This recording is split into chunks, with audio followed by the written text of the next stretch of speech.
Today I'm going to share 5 features of the brand new Ooni Karu 16 that I'm very excited about. So let's start. Number 1, it's multi-fueled again. On the one hand, cooking with wood or charcoal is a lot of fun and gives a really nice smoky aroma to your dishes, and on the other hand, cooking with gas is super easy and convenient.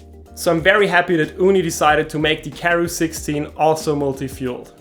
Number 2, the size. Finally, we will be able to make 16-inch or 40cm pizzas in our pizza oven. And now we also have the space to use the turning peel properly, because this was always an issue for me with the Ooni Karu 12. Number 3, the glass door. We can now watch our pizza cook when using wood or charcoal, which is absolutely awesome and will hopefully help us not to burn that many pizzas anymore. And besides that, with the Ooni Karu 12 we always had to use this huge bulky oven door, which gets super hot when cooking with wood, and I personally never knew where to put this thing down.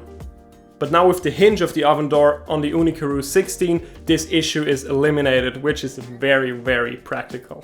And besides that, we also have some air gaps in the door, which means we will be able to use the gas burner with the oven door on. This is a huge bonus because the heat up time will probably be a lot shorter than with the Ooni Karu 12. Number 4, a bigger fuel hatch and fuel tray.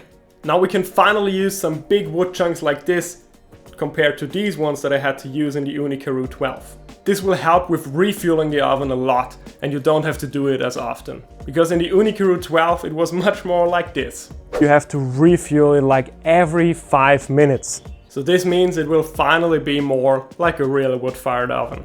Number 5, our last point, the new inbuilt thermometer. This new digital thermometer will make our lives a lot easier, at least that's what I hope, and we probably don't even have to use the infrared one anymore. So what do you guys think about this oven? Let me know in the comments down below, and I'll see you in my next video. Bye bye.